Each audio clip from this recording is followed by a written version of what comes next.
This episode of Weekly Weird News is sponsored by Stitch Fix and by Honey.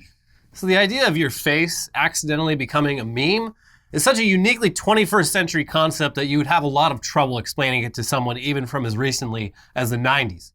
The biggest example of this would be, of course, Hide the Pain Harold, real name Andras Arato, a Hungarian electrical engineer who posed for some stock photos several years ago and ended up becoming one of the most recognizable faces in the world thanks to his facial expression, which, despite the smile, does appear to be hiding some deep pain. A similar example is the distracted boyfriend meme, which also started out as just a stock photo before eventually becoming a massively popular meme template for any possible subject, which persists to this day. It has not slowed down at all. Who could forget the first? A photo that's probably actually from the 90s, wasn't a stock photo, but still just reached peak meme very early on in the 2000s. Mr. Cool Ice. Yeah. I actually the other day was wondering what he's up to because he is clearly identifiable. I found an interview, he's German, and I found an interview with him from a couple of years back, and he's touched up his tattoos. He's even more iced up than before. Cool. Yeah. Well, good to hear he's alive. Has a decent relationship with his celebrity. That's nice. Yeah. But look, there's plenty of other examples of stock photo models unintentionally becoming memes, and with Harold, he's been pretty public about how weird the experience has been for him and how he was able to gradually embrace his very weird accidental celebrity status. But one stock photo model who has managed to remain completely shrouded in mystery for years, despite his meme status, is this guy here, aka Clickhole's worst person you know. Back in 2018, the satirical clickbait news website Clickhole published an article titled, "Heartbreaking, the worst person you know just made a great point," along with a photo of this roughly mid-30s gentleman looking into the camera.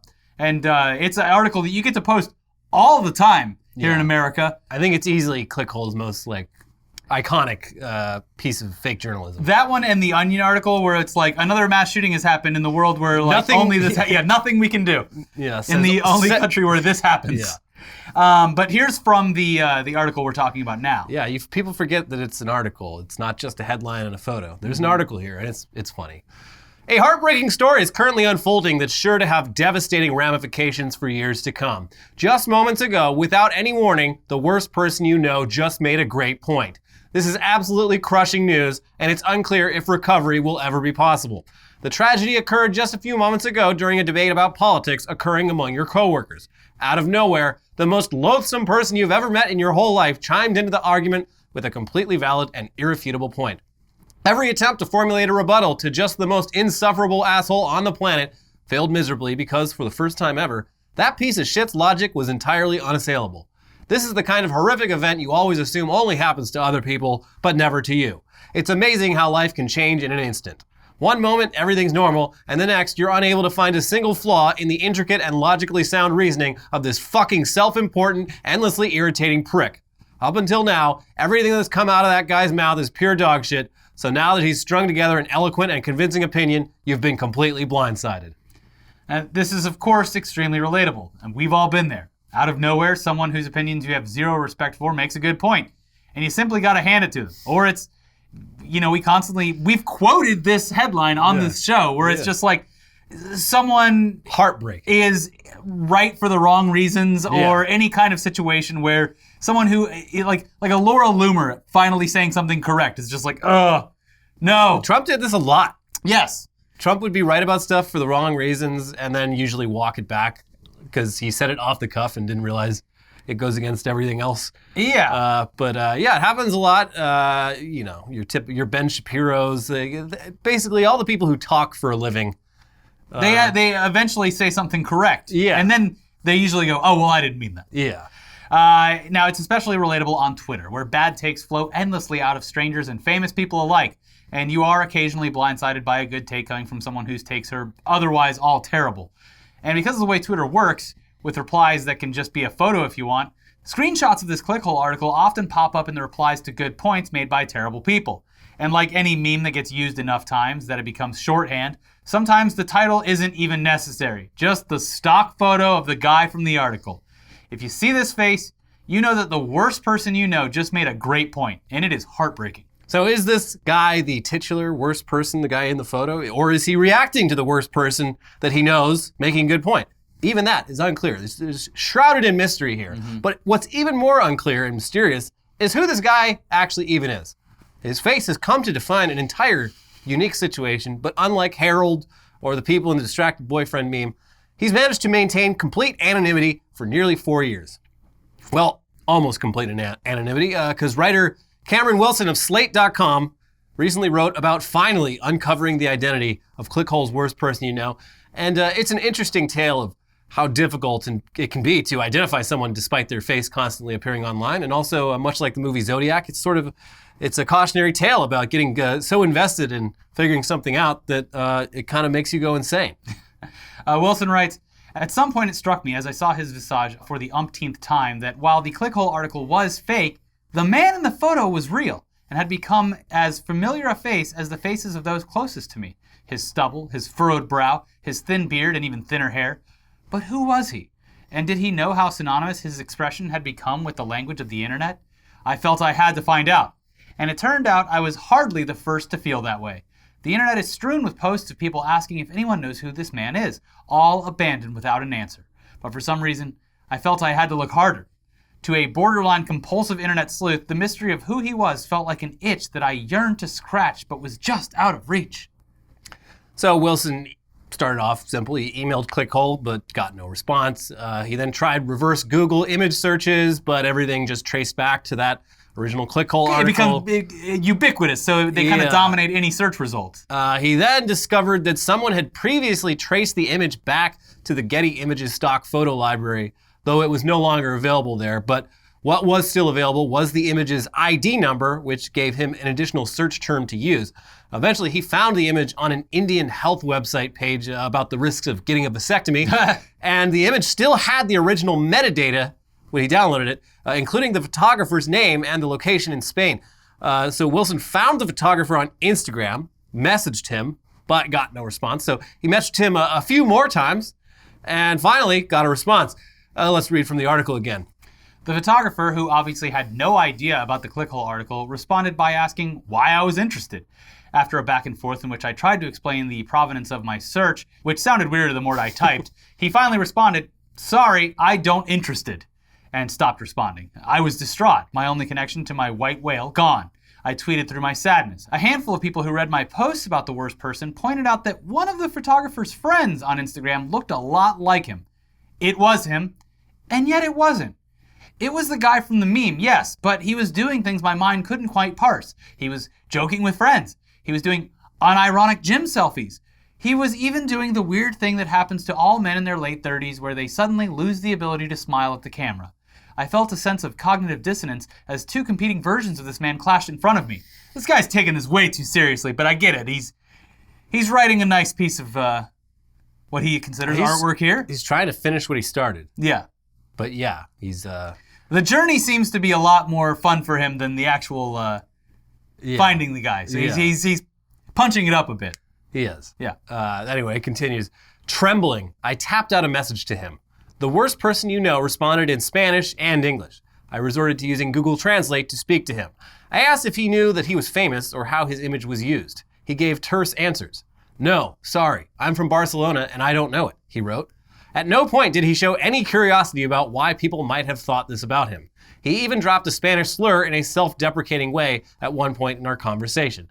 And he rebuked my interest in how the photo came about and questions about his life. Quote, "But why?" he said in response to my queries. "I'm sorry, but I don't think it's that important." Finally, he said he didn't want to talk anymore and blocked me. At the time, I was bummed. He really was the worst person you could speak to for a story like this. It's not that he was boring, though a little brusque, or merely that he chose not to offer any introspection, insight, or color that could make his accidental fame as a meme come alive. It's that he didn't care. And that made my own consuming desire to find him seem like a big joke. I shelved the story and ignored the request I received about whether I'd found my man. Heartbreaking. The worst person in the world told you to fuck off. And he's right. Yeah. Leave him alone. Yeah. Like, if you don't seek the fame for this, then, like, obviously they don't want it. Like, the inverse of this, and who actually turned out to be a pretty nice guy, is Shithead Steve. Scumbag Steve? Scumbag Steve. who obviously his face represents scumbaggery. Yeah, he but he leaned was into very it. nice. He liked the weird. We internet met fame that he got. him and that cat, Grumpy Cat Cat? at South by R.I.P. Southwest. Yeah, Scumbag Steve was showing up at all. He was getting booked to like it was a great life. He was getting paid to just like stand around at conventions With Grumpy Cat. Yeah, Yeah. It was a weird portion of time. yeah, But yeah, at this point, you got to see things from the worst person's perspective. The human behind the worst Yeah. person. He and the photographer were seemingly completely unaware of Clickhole's use of the image and the meme that came out of it. And they live in a non-English speaking country where they, and most everyone they know, wouldn't have been exposed to this. So this might have been a lot to take in. Or on the contrary, maybe he simply did not see what the big deal is and found the idea that a journalist would care enough about this photo to track him down weird and annoying. yeah. Please stop. In any case, Cameron Wilson found his white whale, but it wasn't nearly as satisfying as he'd hoped. Heartbreaking. You spent months tracking down the subject of a stock photo meme, and he couldn't have cared less about your journey.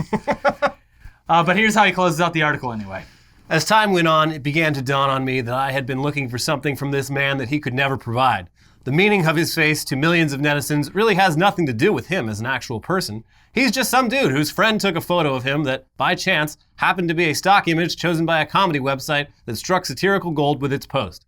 Hell, people differ on whether his ultimately inscrutable expression means he is the titular worst person, or if he's the person who realized that the actual worst person somewhere off screen made a great point. For the record, I was in the former camp, but now I'm in the latter. But this randomness shouldn't diminish what old Squinty means to us. The power of this face comes from the meaning that we've collectively imbued it with. He may have lived up to his reputation as the worst person for the purposes of my quest, but in some ways, it's better this way, that he can go on living his life with his friends at the gym while his face goes on to live a completely different one online. Well, and also with all of these, it's like, yeah, people do look similar, but everyone ages. So like, the thing is this guy's gonna live on the internet looking the same through all time while he ages and doesn't end up looking the same. So he will have eventual peace from this. Yeah. It's like the Ermagerd Books girl, like looks different. Yeah. The Psycho Girl, for like all of the memes that were big in the early 2010s, they all look different now. They do. Unless you saw them at a convention where they have a little placard that says, I am that person, you wouldn't probably recognize them out in public. Yeah. And on this photo, I don't know how old it is, but it seems like it's coming up on probably a decade or so. Yeah. And yeah. I was actually able to find the guy's Instagram profile just based off of this guy's research, which he did mostly on Twitter. And his profile's private now, probably because of course. Probably because other people also figured it out and annoyed him. But hey, you're that worst person. Yeah. I'm very confused and I'm just a saddened by guy. this. I'm not the worst person. How dare you? And we've been over this before. We both have mutual friends who have sold their faces to stock photo stuff that are on all the time. I randomly see a girl that her name starts with a T. I don't want to like expose someone here, on websites and like advertisements for like apartments and stuff. Our buddy Don and his wife, I think, did something for like wedding photos and ended up as a stock image. You have no control or a real stake in any of what happens with that. And I mean, if you're lucky, after it's sold, you could like end up in like a diabetes advertisement or something. If you're lucky, just something like that. Or you could end up as a meme. Yeah. And you have no control over that. And honestly, I'd be freaked out and find it really weird. I wouldn't want it'd be people looking horrible. for me on the internet. Especially if it's like, I made like, $200 doing this photo shoot. If a very innocuous photo shoot too. Yeah. And then it ends up that like your entire life is consumed by people sharing your photo on the internet and like laughing at it or with it. Either way, you're famous weird. for no money. And that sucks. Also, like, same with like, not to a different degree, but like commercial actors, like Kunal. I see Kunal all the time. Oh yeah, he's doing great. He's doing great. He's in every commercial. It is weird. Same with Bill, the dorky guy. He was in a bunch of Super Bowl ads, and now he's everywhere. And I see him more on TV than I do in real life. But at least commercials they're paying well. They pay extremely well. Stock photos, no. Yeah. Not at all. Mm-mm. Anyways, moving on now from the worst person in the world to the worst animal in the world, which, given the current global situation for the past 2 years, would probably be the bat. Or the pangolin. Well, yeah. But what even is a pangolin? I know what a bat is. Fun name to say. There's no superheroes named after pangolins. They are cute too, though. They're like an anteater / armadillo Yeah. I don't know. Apparently they carry COVID around and get everyone sick. But bats, I can wrap my head around the idea of a bat. And bats, they're universal. Everyone loves Batman. Yeah. Did you see that new trailer? Wow. I did love the new trailer, although I could barely tell what was going on because movies now are too dark. I literally can't see what's you happening. need to get new glasses. No, they're lighting these scenes very poorly. If you go back and look at old movies, even scenes that were in the dark, they knew that you have to have some sort of key lighting to be able to perceive contrast, and they're just turning the lights off and filming. It's fucking stupid. Save a little bit of money on the CG. Yeah, I guess. Yeah. They had this problem in Squid Game too, with like anytime the light would go off. Did you finally watch it? Yeah, I watched it like last week. The whole thing? Yeah. And what'd you think? That's fine. Okay. Anyway, yeah. Bats. Everyone loves Batman, but his namesake, the Bat, pretty much synonymous with disease and death and vampires. But most recently, just disease and death. So it's been unsurprisingly pretty controversial that for this year's annual New Zealand Bird of the Year competition, New Zealand's 2 native species of bats will be included in the running despite not even being birds. And that's on top of the fact that this competition has previously seen serious voter fraud in multiple years. The real voter fraud is in the New Zealand bird competition. Yeah. Yeah, the Bird of the Year competition has been running for 16 years now, and it's organized by the environmentalist group Forest and Bird to promote conservation of New Zealand's native wildlife, which consists of no native land mammals. Last year, the winner was a flightless parrot called the kakapo, but that was only determined once 1,500 fraudulent votes for the little spotted kiwi were determined to have come from the same IP address. Shady. They've also previously experienced vote rigging in 2018 when someone in Australia placed 300 votes for the shag bird. And in 2015, also when some teenagers tried to rig the vote for the kokako, that's an endangered songbird. In 2019, they noticed an unusual amount of votes coming from Russia, but they were determined to be legitimate votes from legitimate bird enjoyers. So there you go. Stay, yeah. Yeah. But back to this year's competition and the controversial decision to include bats. Here's The Guardian. New Zealand's Bird of the Year competition has been hit with a flurry of controversy after a species of native bat was granted entry into the polls. Candidates for the beloved annual election released today included shock newcomer the long-tailed bat, or Peka Peka turoa. It is the first time a New Zealand native land mammal has been included in the competition, which has been running for 16 years. A spokesperson from conservation organization Forest and Bird, Laura Keown, said allowing bats to enter was not a public relations rehabilitation job after the winged mammals were implicated in creating a global pandemic. No, not really, Keown said. It wasn't part of the calculation. Our native bats are completely innocent in that regard. They're adorable and special and not responsible for diseases. Keown said allowing bats entry was an attempt to raise their profile as a critically endangered species. Quote, the idea has been rattling around for a while, but perhaps our only native land mammals could be included in the competition because they are also in serious trouble, she said. I'm gonna give these bats a participation trophy. Yeah. Get out of here. Also, yeah, just because they didn't spread the disease doesn't mean they won't spread other diseases. Yeah. So, I don't know. It's going to be a stiff competition. This is already like the premise of like a DreamWorks movie, though. It's it's the bat. He's very upset. I want to participate in the Bird of the like Year. No, you're a bat. Get out of here. The classic Black Swan tale. Yeah. Mm-hmm. Like, no, this is a competition for New Zealand birds. And then it's a 90-minute romp with lots of fun jokes and a celebrity cast. Yeah, and a couple songs by Smash Mouth. they need the help right now. Yeah. But look, everyone knows, or maybe you didn't, they're not birds. They're mammals. Dolphins are not fish. No, bats, they've got wings and they do fly, but should they really be allowed to compete in this competition? Well, back to the article. The announcement caused some consternation among New Zealanders online. A mammal is hijacking the Bird of the Year competition. We want to be inclusive, but, commented the NZ Science Learning Hub, I love bats, but bats are not birds, said one Twitter user. It's adorable, but not a bird, another said. Others supported the candidacy. Who can be mad at a bat running for New Zealand Bird of the Year when it acts more like a bird than most of our actual birds? Our only mammals think they are birds. Our birds think they are burrowing mammals, said one person on Twitter, and they're right. Yeah, that last person raises a great point. Yes.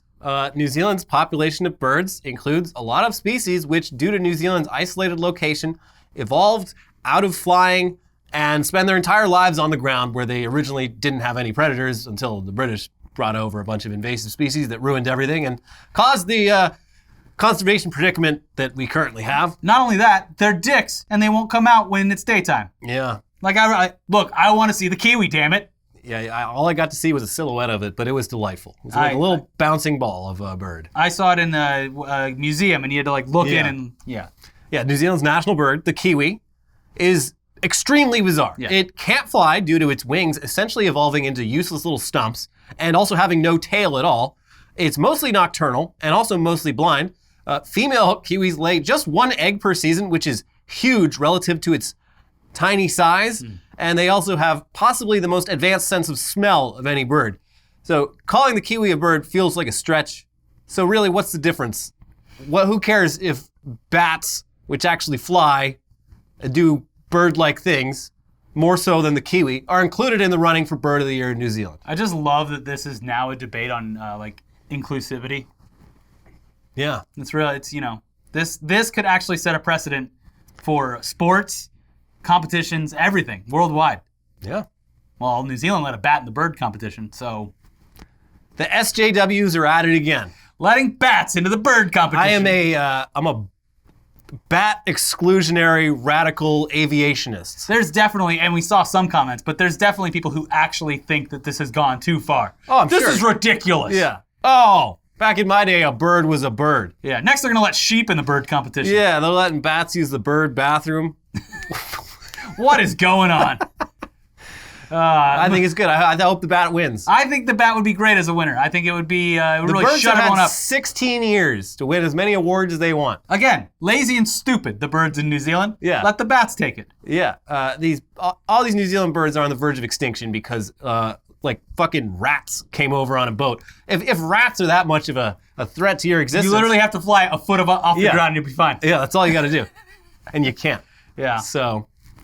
But moving on from Bird of the Year to Idiot of the Year, the January 6th U.S. Capitol riots has produced many contenders for the title of America's Dumbest Criminal, but we may have a winner among this group of people who broadcast their various crimes all over the internet as they committed them. Most of these people were smart enough to lawyer up and then shut up once it became clear that they were facing serious trouble, but one man decided to instead represent himself in court, despite not being a lawyer at all. And in doing so, he seems to have incriminated himself in more crimes that he wasn't even originally accused of. Yeah, it's a hell of a strategy, and it's not working out. No. As the old saying goes, a lawyer who represents himself has a fool for a client. Here's CBS affiliate WUSA. Before his bond hearing began Tuesday, a federal judge warned Brandon Fellows he could be opening himself up to perjury or even obstruction of justice charges if he testified on his own behalf, and that he would likely be going back to jail regardless. 2 hours later, the judge's warning turned out to be prescient. Quote, "Most people do not do this," U.S. District Judge Trevor McFadden told Fellows. "Obviously, your attorney has discouraged this. I do not think this is a good idea, but I'm going to allow you to take the stand if you wish." Let's give him a shot. Fellows is an Albany, New York resident under indictment on a felony charge of obstruction of an official proceeding in connection with the January 6th Capitol riot. In charging documents, prosecutors say Fellows entered the Capitol building through a broken window and wound up smoking marijuana in Senator Jeff Merkley's office. Sick. Yeah. Fellows was initially granted pretrial release, but was ordered back into custody in June after repeated violations, including missing a court-ordered mental health evaluation and allegedly calling a probation officer's mother. What? The Justice Department also said when a clerk of the court attempted to contact Fellows about another violation, allegations that he was harassing a former girlfriend, it was discovered he had apparently put the number for the judge's wife's office instead of his own. He loves a good prank. Last month, Fellows asked McFadden to allow him to represent himself pro se in his case, saying he had spent the previous 2 weeks in the D.C. jail's law library and determined that was what he wanted. Despite warning him repeatedly of the possible consequences of going it alone with no formal law training, McFadden ultimately granted Fellows' request. Let's see where this thing goes. Proceed. It continues. On Tuesday, Fellows appeared before the judge for his first full hearing as his own counsel to argue his bond status should be reconsidered. When McFadden denied his request to call his former public defender, Kara Halverson, as a witness, Fellows instead described a conversation he said he recorded with her about a loophole he'd found that could get McFadden removed from the case. Fellows said he asked Halverson if he should contact McFadden's family as a means of disqualifying him from presiding over his case. He also said that he told Halverson, to her horror, about a previous occasion in which he'd intentionally put the phone number of another judge's wife as his emergency contact in order to get a new judge. In that case, the judge was replaced with another. It works. Yeah. Fellows said Halverson told him that was illegal, and that if he tried to do that with McFadden, he would wind up in jail on even more serious charges. Quote, when I'm worried, I don't make the most understandable decisions, Fellows told McFadden later in the explanation. So, Your Honor, just so we're clear, this was what my plan was. I decided... And it's, by the way, successful at first. Yeah. My plan was to basically annoy the shit out of you and your family so much that you would have to recuse yourself from this case. You want nothing to do with me. Yeah. So, just so we're clear on that anyway. I like how his defender, too, was like, look, you got away with it once. Don't press your luck. Yeah. But it worked, didn't it? Anyway, yeah, just heartbreaking. The dumbest person you know just made a great point. Legal genius. Yeah. But yeah, as the judge, Mr. Judge McFadden, warned in no uncertain terms when Fellows decided to represent himself, this was a terrible idea. Not only did he admit under oath to obstruction of justice and what the judge referred to as a pattern of behaviors that shows contempt for the criminal justice system, but he also admitted under oath to the crimes that he was originally accused of, which was climbing into the U.S. Capitol through a broken window without permission. Boom, boom. He admitted. He admitted. This was a bond hearing. This was not the actual trial for the crimes. He found a loophole to speed things up. Yeah. He had gotten sent, I think he got bonded out originally, and then because he kept fucking up and like missing appointments, he got sent to jail. And this was just a hearing to determine whether he was now fit for release between now and the actual trial. Confuse the court. Yeah. Yeah. But they're certainly going to be using this in his actual trial. Like double jeopardy. You already said under oath that you did all these things that we're accusing you of. Oh, so you're trying me again for the same thing, I see. Double jeopardy. Exactly. No takes backseat. Also, I'll be making a citizen's arrest of you, Your Honor, because let the court know that I sent 20 pizzas to the judge's house. And he didn't pay for it. And he didn't pay for them. Mm-hmm. So... bake them away, toys. Can't convict. Anyway, unsurprisingly, this Mr. Fellows, he is back in D.C. jail indefinitely. He has not been granted bail. Well, Elliot, that's kind of scary because now he's going to have even more time to look up those law books. God, yeah, if this was what he did off of just 2 weeks wait till you see what he can do. Self-imposed law school. His power levels aren't even maxed out yet. No, you're in contempt. This guy's going to be on the Supreme Court by next year. Objection. Yeah, I think he might. So, I look forward to this. Yeah. I want to see how far he can go. Yeah, so I finished the law books and then I convinced, it's a minimum security jail and we have a Nintendo Switch that we can rent out. And I told them to pick up a copy of the Phoenix Wright collection. Yeah. So I've been playing a lot of that and I've learned a lot. I got this lawyer thing down perfectly well. Yeah. So may the best man win. Also, might have slipped your wife's phone number to one of the guards. My bad. Are you annoyed enough yet to let me go? Come on, we all want this to be over with. Now we have a personal relationship between us that you can't convict. Yeah. I also did this to every judge in the world. And he's from where? Oh, shocker. Albany, New York. Get out of here. Anyways, before I get into the headlines half of this show, we need to let you know that this episode is sponsored by Stitch Fix. Your style isn't one size fits all. It's about what suits your body and what suits the moment.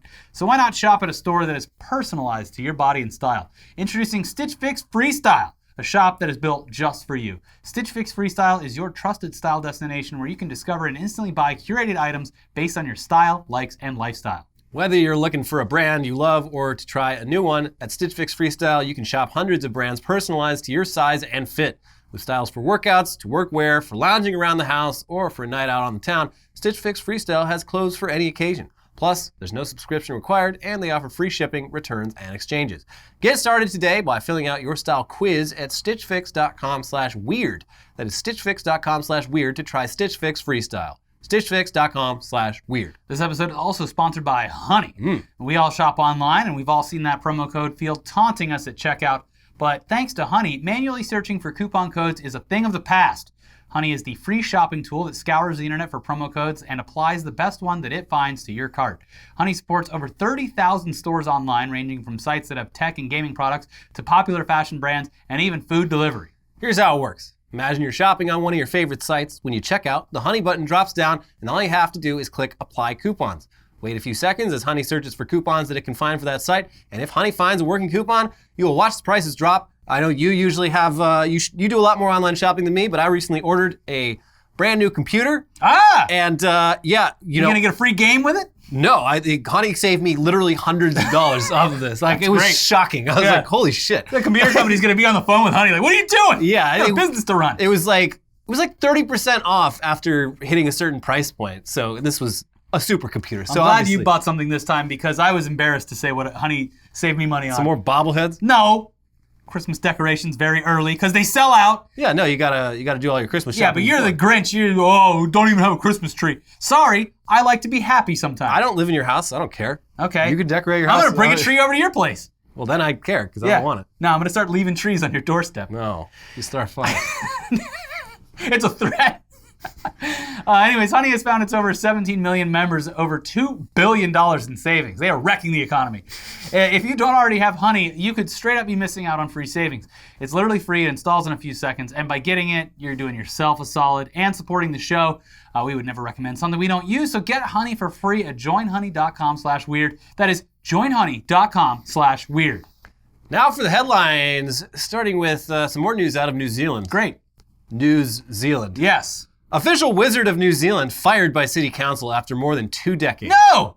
How? What was the reason for this? It's going to be bad, isn't it? It's unclear. So the theory is that this was, he sounds like he's been canceled. So the official line is just like, yeah, look, we tried having a official wizard of the city of Wellington and the nation of Christchurch and New Zealand for 23 years. We had a great time, but we're going a different direction with our tourism. We're tired of giving you $16,000 a year to just sort of wander around. He didn't even stop that earthquake. He didn't. No. So what powers do you even have? Yeah. So they went through his emails? I guess. He sounds like he was very popular. Like, this guy's old as shit too. But yeah, he would just wander around the city. And he's like 1,000 years old. He was like, he was just a local city mascot. They were like, you know what? You're already doing it for free. Here's some money. And the taxpayers were like, good. I like seeing my tax dollars going to just some weird old man walking around in the middle of the city. Mm-hmm. And but yeah, more recently he was on some talk show and he made some like weird comments that weren't necessarily bad, but they were kind of weird. He was like, you shouldn't hit women because they bruise easily. And then they'll go and start telling everyone about it. So it's best to just not do it. Shut up, wizard. Wizard, what are you talking about? It's like, no, I said don't hit women. What's the problem? Because they'll tell on you. Keep them a wand's distance They'll away. tell everyone if you hit them, so don't hit them. Yeah, that sounds bad. So, yeah, sounds like he kind of sealed his own fate. What's the wizard going on a talk show for anyway? He's a local celebrity. Yeah, I guess. There's been multiple documentaries made about him. Like, even now as he's being fired, there's a museum exhibit about him in the They're going to tear that statue down. Yeah. Well, I don't think he has a someone on the city statue council yet. was like, hey, you get this guy talking long enough, he's going to say something bad about women. So he's 88 years old. Like, we're going to get him on the talk show. And anyone who's 88, you get him talking long enough, they're going to say some shit that's going to get him in trouble. It's a fact. Yeah. This is how we need to like clear out all the old guys in the American workforce that are blocking millennials from achieving higher status. You just literally just record them, just get them talking because they love to talk. And eventually, they'll just say go through some shit. John Gruden's emails. Yeah. When I first saw that, I was like, oh, wow, that sucks. And then I read like all the details of it, and I was like, oh, it wasn't that sucks that he got fired. It's that sucks that he's a terrible person. Yeah. But then I went through the article, and I was like, wow, he said every bad word. He said every disparaging remark you could possibly say. Which team is he with? He was with the Raiders. Yeah, the Raiders. But he was the Tampa Bay Buccaneers. When I was in high school, he was the Super Bowl coach. Yeah. And apparently his name has been squeegeed off of the stadium. Well, yeah. Yeah, which, like, sucks, but, like, he said everything. He said it all. He didn't leave anything on the table. Yeah. Anyways, after several attempts, wildlife officers removed tire that was around an elk's neck for over 2 years. And this is half this elk's life. It's 4 years old. It's been was living it with sad a fucking... with the tire when it got rid of it? It was like, actually, I kind of liked it now. I don't know. It probably grew on me. Oh, God. Yeah. Because, the elk's 4 years old. It's lived half its life with a fucking tire. And so, like, I guess when it was young enough that it didn't have antlers when it stuck its head in the tire, but its antlers grew out. So it's like they had to trank it and they had to cut its antlers off. So I'm sure it's pissed off about that. Couldn't just cut the tire? They said like because they had to go out in the middle of nowhere. They first saw this elk from like a helicopter like 2 miles away years ago, and they've been trying to find it since then. So they finally found it on a trail cam, and they just went out there. They didn't have the right tools to cut a tire in half because tires have like metal linings on the inside. Yeah. So they just cut the antlers instead. They'll grow back. It's just keratin. It'll take a while, but for now he's probably a little pissed off. He's like, well, Where's my tire? My neck doesn't hurt anymore, but also if I get in a fight, I will die. True. They could have cursed this animal. But also, he should be glad because no hunter's going to want to shoot an elk with no antlers. What's the point? They want the ones with all the points. Well, you could eat the meat. No one kills deer to eat them. Deer jerky's amazing. Yeah, that's just a byproduct of like the guys who go out there trying to get the heads. And they're like, oh yeah, I guess, yeah, you can have the meat. I don't give a shit. No one's hunting deer for the food. I think they are, because, well, I have family members that literally do it just for the meat, because they don't like the prize hunting part. Okay. And so what do they do with the antlers? I don't fucking know. Give them to someone so they can say that they hunted it. All right. Sell it to a steakhouse in the rural part of Georgia. Okay. Yeah. All right. Hey, got another deer head for you. Well, sorry, tired deer. You will still get shot by members of Ricky's family who don't care about the points. Delicious. Delicious deer jerky. Less cleanup. No antlers, no problem. Yeah. I mean, deer jerky is delicious. It is very, very good. Yeah. Nothing wrong with it. I quite like it. Yes. It's nice. Yeah. After family members contracted COVID-19, Ozzy Osbourne says worshiping Satan protected him from virus. Finally, some common sense. Yeah, it worked out. Every member of the Osbourne family has just gotten Ravaged by it? Bad COVID, except for Ozzy, who is in terrible health these days. Yeah. He has Parkinson's. He was in the hospital with some sort of weird, he fell and then something got infected and then he got a staph infection on top of that. Like he was almost gonna die. To be fair, he has natural immunity from eating that bat 25 years ago. He did eat Actually, the bat. it's like 40 years ago That was a long time ago. Yeah, so there you go. Yeah, Ozzy was eating bats way before anyone else, including in China. Uh-huh. Way before them. They And copied him. He probably ate a pangolin too. Yeah. But yeah, it makes sense because I don't think, I could be wrong, but I'm pretty sure Ozzy's family isn't around him very much. Aren't him and his wife on the outs? Doesn't real sound like it. On again, off again. Yeah, but, I think they got back together once he got sick. I don't know. It sounds like, because I remember hearing that. I don't know what the current status is, but yeah. He's still around. No COVID-19 for Ozzy. Stay away from me. That show was on 20 years ago, and even then he looked like he was on death's fucking door. Yes, John! Yeah, that was the joke 25 years ago. Yeah, that was a long time ago. That was early 2000s. He's still kicking. That was fucking Bush-era television. Well, and the Rolling Stones just played in LA, and they're still just... And their drummer literally just died. They're like, shit, that sucks. We got a whole crew full of drummers. Yeah. Oh, there's a lot of drummers in there. Yeah. Yeah. I saw The Who 20 years ago when their bassist died. They played a show the next day. Just like, we are sad to announce. This is what he would have wanted. John Entwistle died last night of a cocaine overdose, which is sick. He was 70 years old and he's still doing blow. Anyway. You got to respect that. We're playing tomorrow's show. We're not canceling it. We got a guy. We called him up and said, hey, learn these songs. Did you see, okay, I don't know all the details on this because it was one of those things where I only saw the headline and was like, wait, this can't be real. It was I think it's one of the coaches or the head coach from the Lions was admitted to doing coke. He's like, coffee's not strong enough for me. Let's just say it's snowing up here in Michigan. And everyone's just like, everyone gets the reference, dude. You're not being slick at all. So interesting.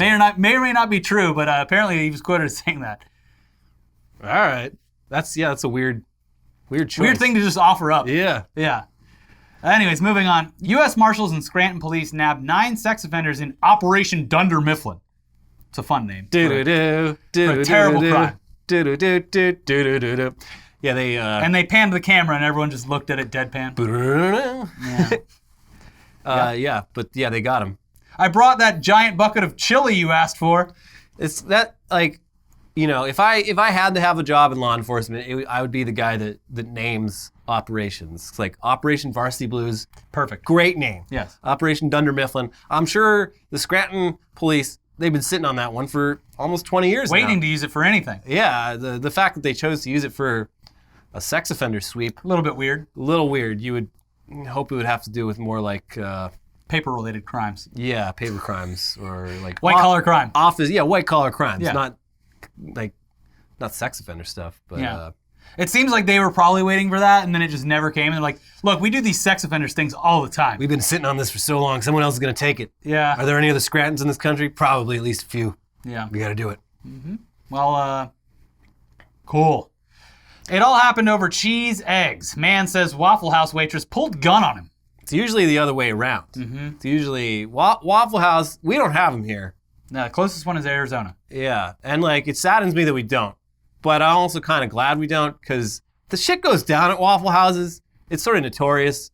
I mean, you know, if you live in the southern U.S., you know. But It's because it's like It's the open only time anyone 24/7. goes there, like yeah, just middle of the fucking night. Yeah, middle of the night. Yeah, it's open 24/7. It's after bar food.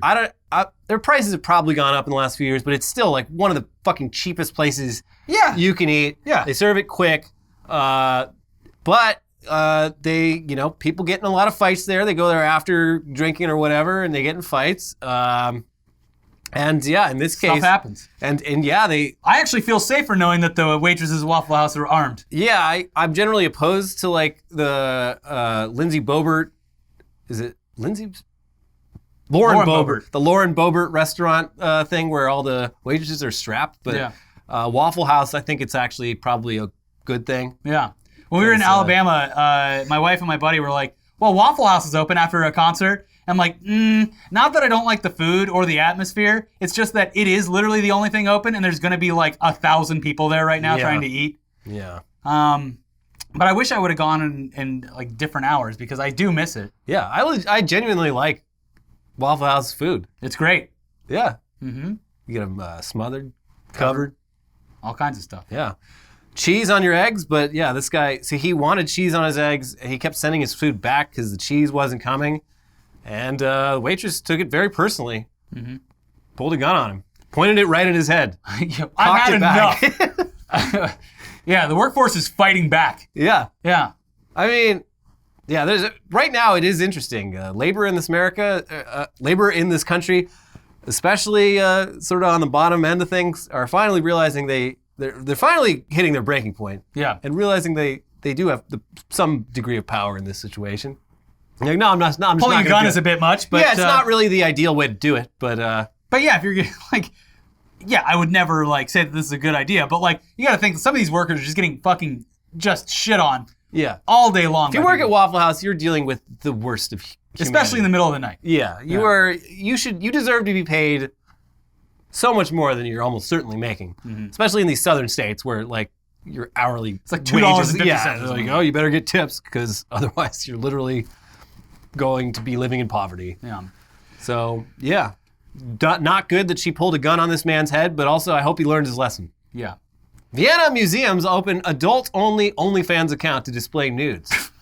There's like actual like old paintings with boobies in them. Paintings and sculptures. And with wieners. Men and women, yeah. Tiny little wieners. Yeah.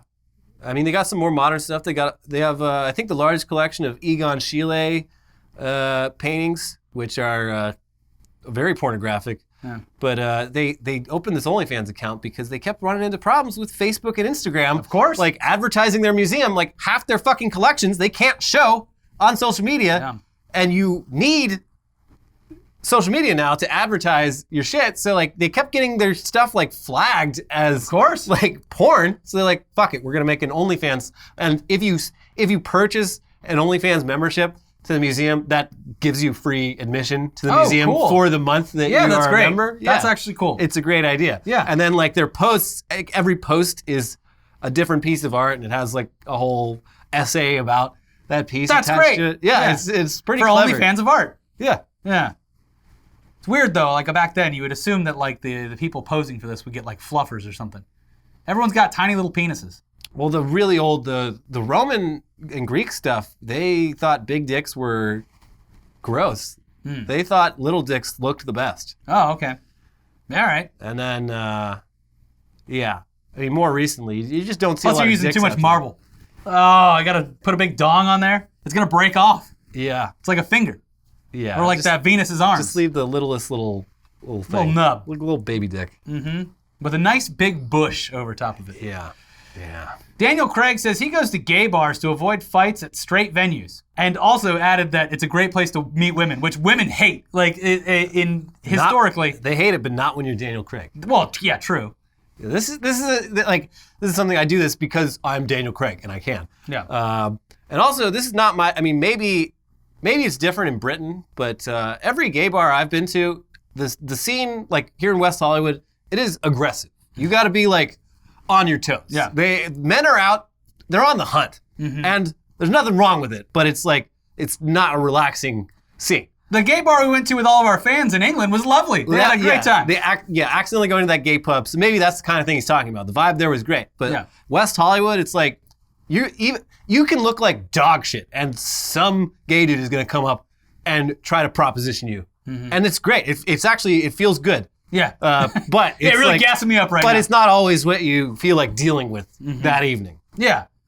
Yeah, it was like that's every year when we were at Machinima, because Machinima used to be in the heart of West Hollywood. Yeah. And every year on Halloween would be like the WeHo Carnival or whatever. It was just like 100,000 people. Yeah, But it was all the gay bars as would be hell. open. It was awesome. Yeah, it was Fiesta Cantina or something. That was, I don't know.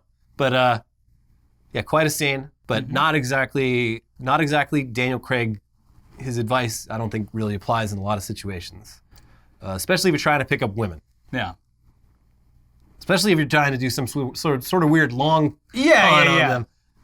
I don't know. Actually, I'm straight. It still feels a bit weird for Daniel Craig to be like, I go to gay bars to pick up women. Yeah. So. But also, women who go to gay bars, the gays don't necessarily like that. Straight women.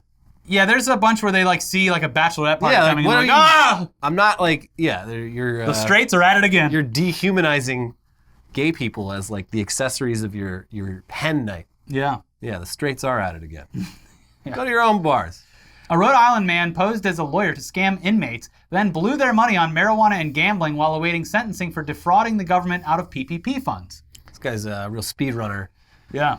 So the order is he did a PPP scam and like really went for it. He filed for loans under the names and addresses of dozens of people that he knew because he knew enough information to submit like a fully filled out Well, if you're going to do it, go big. Got nearly $1 million out of it, but then, of course, as soon as they audited it, they're like, you're going to jail.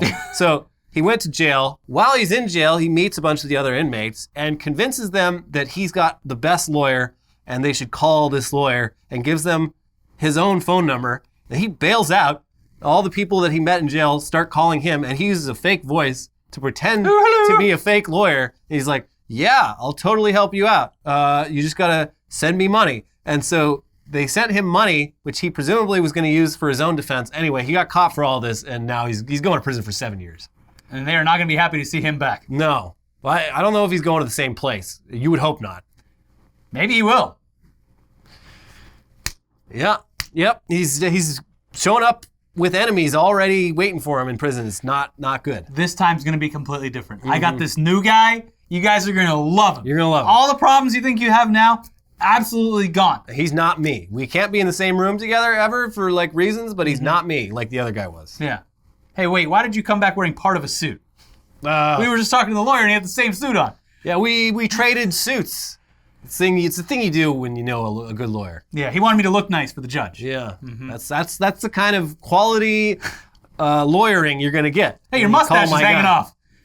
Oh wow, It does that. it does that sometimes. Final headline: Mom proves she drank vodka to calm down after crashing car, cleared of drunk driving. It's a perfect excuse. Yeah, so it sounds like, based on the headline, it sounds like she crashed the car and immediately just chugged a drink. Yeah. It's not exactly what happened. She got in a car crash. It sounds like she kind of fled the scene, which I don't know if she's getting in trouble for that, but the cops found her based on like her license plate, and when they found her, a half hour later or so, she had like 4 times the legal like drinking limit, so she was arrested for DUI. But yeah, she seems to have proven her case. She's like, I went to my friend's house, alibi. had a bunch of drinks, Alibi. and then I got a ride back to my house. Safety first. So, yeah, I mean, somehow she proved that this is the case. It's very suspicious. I mean, this happens a lot, specifically with people who already have lawyers to call. Like, they're like, go home. Yeah. Go home now. Disappear and get sober, and then they can't. You weren't driving the car, or you weren't drunk because they can't immediately test you or whatever. Yeah. Yeah, that's a lot of like in Florida. That's like the thing is just like they don't want to blow on the thing because they'd rather go to jail and sober up so that they can't do like by the time they do like the blood testing or whatever like that, they could potentially get out of it. Yeah. But yeah, it even goes in horrifically wrong ways where rich people hit people and kill them and then flee and figure out ways to build their defense because they weren't caught in the act doing it. Yeah, there's that guy, what state was it? Arkansas? Oklahoma? There was that big, pretty high-level state politician who like ran a guy over while driving drunk, allegedly. And then the next day was like, I hit a deer. I think I hit a deer last night. We should probably go check on that deer. And like, it was a guy, and he's like, oh, that's weird. Well, anyway, I was completely sober when this happened, by the way, when the deer got hit by my car. Anyways, at night I am being followed by an old fisherman with a hook for a hand. Yeah. And it is getting pretty scary. He said he knows what I did last summer. I didn't do anything last summer. It was COVID. Yeah. Anyways, that's it for this week's episode of Weekly Weird News. Be sure to watch our most recent episodes. Very political. Biden cancels Christmas. Trump cancels the Republican Party. Yeah, one for both sides. There you go. Yeah, pick which side you want to live on and watch that video. Anyways, we'll see you very soon for more episodes. Have a great beginning of your week, I guess. Yeah. And happy Halloween coming up. Ahoy. Yes.